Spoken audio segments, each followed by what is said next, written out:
Look at your M closely.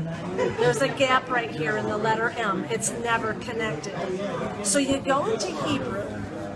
The letter Vav is also the number 6. Short top, long tail. Short top, long tail. You could have... Salut à tous, j'aimerais vous faire une vidéo très vite fait par rapport à la vidéo sur le nouvel ordre mondial et sur d'autres vidéos aussi. J'ai reçu pas mal de commentaires sur le 666, la marque de la bête. Il y a plein de choses qui ont été dites et j'aimerais vraiment faire une vidéo très rapide, très vite fait, juste pour vous aider aussi à avoir des bons outils pour pouvoir identifier cette marque de la bête. C'est assez compliqué, d'ailleurs c'est pas la marque de la bête, c'est vraiment le nombre de son nom, ça c'est une chose importante, souvent les gens confondent, marque de la bête et 666, le 666 n'est pas la marque de la bête, c'est le nombre de son nom. Mais surtout c'est qu'en fait, dans beaucoup de vidéos que j'ai vues et de commentaires qui étaient faits sur mes vidéos, mais en plus sur cette histoire de... avec ce virus qui traîne et cette histoire de brevet, on voit le 666 ci et là et tout ça, et en fait, il y a beaucoup de gens qui voient le 666 parce qu'il y a 6, 6, 6. Vraiment les trois, le 6, 6 et 6. Pour eux, ça, c'est la marque de la bête. Si quelque part, on retrouve le 6, 6 et 6, alors c'est que c'est 666. Et franchement, j'ai vu ça, mais dans plein de trucs, quoi. Il y avait une marque de boisson qui avait des espèces de formes qui formaient le Noun, la lettre Noun en hébreu. Et le Noun, c'est la sixième lettre où ça a la valeur 6, je sais plus très bien. Et du coup, comme il y a 3 fois le Noun, alors ça fait 6, 6, 6. Enfin, voilà, les gens prennent souvent, il y a 3 fois le mot 6, par exemple, dans Walt Disney, dans la signature de Walt Disney, ça faisait 3, 6, etc. J'aimerais vous montrer un truc, si vous prenez une concordance comme par exemple The Word, que vous allez dessus, donc vous voyez dans le texte d'Apocalypse 13, verset 18, et vous voyez ici, il nous est dit dans Apocalypse 13, verset 18, c'est ici la sagesse que celui qui a de l'intelligence calcule le nombre de la bête. Donc déjà, c'est une première chose, le nombre de la bête, il se calcule. C'est-à-dire, c'est pas juste, il ne faut pas qu'il y ait 6, 6 et 6 qui apparaissent, c'est un calcul. C'est-à-dire, il y a des maths quelque part. D'ailleurs, si vous regardez, c'est le mot qui est utilisé ici, il nous est dit, donc... compter le nombre, et c'est arithmos, le nombre, l'arithmétique. Le texte nous dit, faites de l'arithmétique. Vous ne pouvez pas juste voir un 6 par-ci, par-là, et puis en déduire que c'est le 666. Il faut qu'il y ait un calcul derrière, c'est pas aussi visible que ça. Donc oubliez toutes les interprétations où on voit le 6. D'ailleurs, le texte accentue ça encore, lorsqu'il est dit que celui qui a de l'intelligence calcule le nombre de la bête, car c'est un nombre d'hommes, et son nombre est 666. Et j'aimerais insister là-dessus. Le nombre, c'est pas 6, 6 et 6, c'est 666. Alors là, il y en a plein qui me diront, ouais, mais 666, ça s'écrit 666. Bah oui, en latin peut-être, enfin en français et tout ça.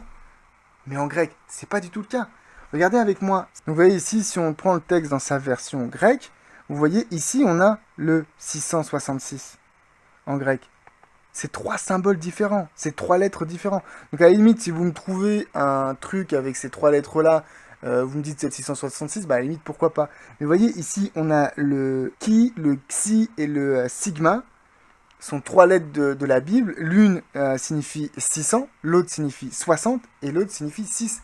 Et donc on retombe sur ce qu'on voyait tout à l'heure, il y a un calcul, c'est 600 plus 60 plus 6. C'est pas 3 fois le chiffre 6, ça ne compte pas, c'est vraiment 666. D'ailleurs, si on prend un autre texte grec, ici on voit en grisé, donc je vous avais déjà expliqué dans cette vidéo tout un tas de trucs sur comment utiliser The Word et les différentes familles de textes grecs, mais ici on nous dit que dans la famille des textes alexandrins, cette fois-ci on n'a pas les 3 lettres telles qu'on trouve dans les autres versions, notamment byzantines, mais dans la famille alexandrine, on a hexakosioi, Execonta et Ex. Donc en fait, encore une fois, ici on a 600, ici on a 60, et ici on a 6.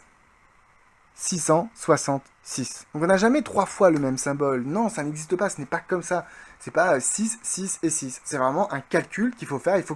Il faut que ce que l'on interprète comme étant le 666 doit être le fruit d'un calcul. Et pas juste j'ai vu le 666 sur un brevet ou dans une signature ou je sais pas quoi. Non, ça joue pas. Il faut que ce soit un calcul. Alors il y a aussi une interprétation qui est assez populaire et qui est un calcul, c'est de dire que c'est Vicarius Filii Dei. On dit que c'est le titre que le pape porte, Vicarius Filii Dei, vicaire du Fils de Dieu. Sauf qu'il y a un truc à prendre en compte, c'est que ce titre-là n'a jamais été porté par le pape. On trouve ce titre dans un espèce de faux document qu'on appelle la donation de Constantin, dans lequel on a effectivement cette formule Vicarius Filii Dei. Mais d'abord, c'est effectivement un faux document qui a été inventé vraiment très longtemps après les papes et après les apôtres, etc., et qui est très peu utilisé, qui est pas trop utilisé aujourd'hui. Et même si on trouve ce titre dans ce document, dans aucun document officiel, vrai document, on va nous trouver ce titre. Et surtout, c'est que les tenants de cette interprétation ont toujours dit que Vicarius Filii Dei, ça apparaissait sur la tiare du pape. Or, c'est faux, il n'y a aucune tiare du pape qui voit ce truc apparaître. Donc cette histoire de donation de Constantin, c'est venu plus tard pour essayer de justifier la chose. Mais Vicarius Filii Dei, ça fonctionne pas. Donc faites bien attention avec tous ces gens qui viennent et qui débarquent et vous disent regardez le 666 à travers le brevet, je sais pas quoi, Bill Gates, machin. Faites vraiment gaffe. 666, c'est bien 600 plus 60 plus 6, c'est un calcul, et faites bien attention à ce que vous allez calculer, il ne faut pas que ça rentre dans n'importe quoi et dans n'importe quel délire.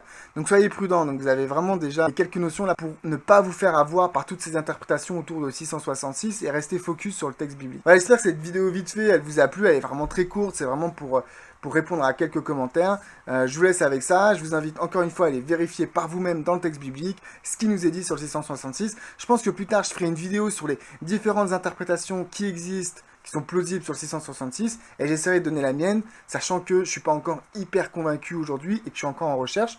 D'ailleurs, si vous avez des interprétations à me proposer qui ne vont pas à l'encontre des éléments que j'ai proposés, allez-y en commentaire, dites-moi ce que vous avez compris du 666, peut-être ça m'aidera moi-même à pouvoir me décider et à mieux comprendre. Merci beaucoup et à très bientôt.